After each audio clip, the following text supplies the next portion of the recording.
siklus penerimaan atau penjualan. Menurut Romney dan Steinbart 2005, siklus penerimaan adalah rangkaian aktivitas bisnis dan kegiatan pemrosesan informasi terkait yang terus berulang dengan menyediakan barang dan jasa ke para pelanggan dan menagih kas sebagai pembayaran dari penjualan-penjualan tersebut. Menurut Botnar dan Hopwood 2003, siklus penerimaan adalah kejadian-kejadian yang berkaitan dengan pendistribusian barang dan jasa kepada entitas-entitas lain dan penagihan pembayaran yang berkaitan. Tujuan siklus penerimaan: 1. Semua transaksi yang tercatat valid atau benar-benar terjadi. 2. Semua transaksi yang sah dan disetujui telah dicatat. 3. Semua transaksi dicatat dengan akurat. 4. Aset dijaga dari kehilangan ataupun pencurian. 5. Aktivitas bisnis dilaksanakan secara efisien dan efektif. Aktivitas dasar siklus penerimaan: 1. Pesanan penjualan atau sales order entry. 2. Pengiriman atau shipping. 3. Penagihan. 4. Penagihan kas atau penagihan tunai. Siklus pengeluaran atau pembelian. Menurut Marshall B. Romney, siklus pengeluaran adalah rangkaian kegiatan bisnis dan operasional pemrosesan data yang terkait yang berhubungan dengan pembelian serta pembayaran barang dan jasa. Siklus pengeluaran melibatkan beberapa aktivitas yang berhubungan dengan pembelian barang mentah, persediaan barang-barang dan jasa. Kegiatan ini termasuk mengidentifikasikan semua pengeluaran uang, menyiapkan order pembelian, menerima kiriman barang, dan mencatat persediaan.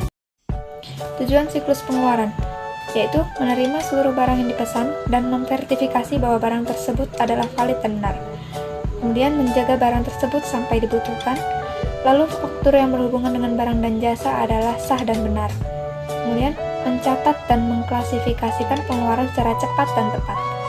Lalu memposkan kewajiban pengeluaran kas ke dalam perkiraan pemasok yang tepat di dalam buku besar utang usaha. Yang terakhir, menjangkau seluruh dokumen dan laporan manajerial yang diperlukan dan berhubungan dengan barang atau jasa yang diperoleh. Aktivitas dasar siklus pengeluaran: 1. Memesan bahan baku dan jasa. 2. Menerima bahan baku, perlengkapan, dan jasa. Yang ketiga, menyetujui faktur pemasok. Yang terakhir, pengeluaran kas. Fungsi siklus pengeluaran: yang pertama, memperoleh dan memproses data mengenai berbagai aktivitas bisnis. Yang kedua, menyimpan dan mengatur data untuk mendukung pengambilan keputusan. Yang ketiga, penyediaan fungsi pengendalian untuk memastikan keandalan data dan penjagaan atas organisasi sumber daya.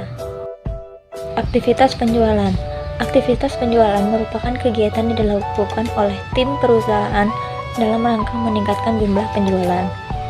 Aktivitas yang dilakukan adalah: yang pertama, memudahkan tim penjualan dalam menjalankan tanggung jawabnya. Yang kedua, membantu Anda dalam mengalokasikan tim penjualan. Yang ketiga, menjadi prosedur standar dalam tim penjualan. Contoh aktivitas penjualan. Contoh kegiatan penjualan kuantitatif, yaitu jumlah kunjungan klien secara langsung, jumlah prospek di berbagai wilayah penjualan, jumlah rata-rata interaksi klien sebelum penjualan, jumlah prospek yang dihasilkan oleh perwakilan penjualan. Contoh kegiatan penjualan kualitatif: kualitas setiap interaksi klien, kepuasan pelanggan, kualitas setiap hubungan klien secara keseluruhan, kesadaran merek.